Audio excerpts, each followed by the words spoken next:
परिवर्तन आया, बहुत बड़ा परिवर्तन। देश के करोड़ों करोड़ों लोग, ऐसा देश का कोई प्रदेश नहीं, दूसरे देशों में भी संगठन की शाखाएं खुली हुई, संगठन शाखाएं कार्य कर रही हैं, नशा मुक्त के लिए अभियान चल रहा है। मगर फिर देखा गया कि हर गांव में हम एक शराबी की शराब छुड़ाते हैं, दूसरे 4 शराबी और तैयार कर दिए जाते हैं। गहराई से जब और अध्ययन किया गया तो एक एक ठेके की न मालूम कितनी सप्लाई, जितना उस जायज ठेके की दुकान पर नहीं बिकता, उससे सैकड़ों गुना ज्यादा शराब क्षेत्र गांव गांव तक पहुंचाई जाती। मुझे अपने शिष्यों को निर्देश देना पड़ा कि हमें तत्काल उस पर रोक लगाने के लिए अपनी पूरी क्षमता लगाना है।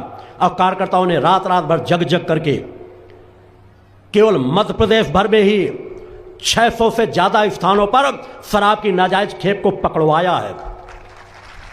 यह सामान्य कार्य नहीं है।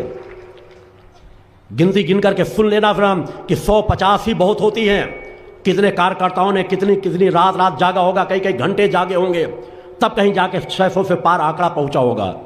और इन घटनाओं के पीछे उन्होंने कितनी यातनाएं सहनी पड़ी होगी। आज संगठन के दर्जनों कार्यकर्ता हैं, सैकड़ों कार्यकर्ता पूरे प्रदेश में होंगे, जिन पर आज कई दर्जन मुकदमे नाजायज और फर्जी मुकदमे लाद दिए गए, फर्जी मुकदमे दर्ज करा दिए गए। हमारे संगठन के लोग क्या अपराध कर रहे थे। मैं बार बार कहता हूं कि 5 साल का बच्चा भी अगर मेरे सामने आकर खड़ा, हमें कोई अहंकार नहीं है, हम अपने कर्तव्य के प्रति दृढ़ हैं।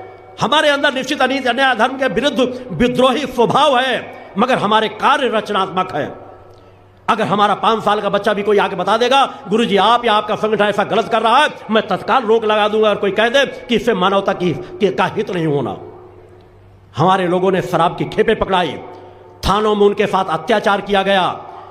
जो रिपोर्ट 1 घंटे में लिख जानी चाहिए, रात रात भर बैठा रखा जाता है, 5-5, 6-6 घंटे बैठा रखा जाता है कि बैठे रहो, ठीक है आपने पकड़ लिया, या आपका कार्य नहीं है, ठीक हमारे पास जब समय होगा जब हम रिपोर्ट लिख लेंगे, आप चले जाओ हम बाद में रिपोर्ट लिख लेंगे।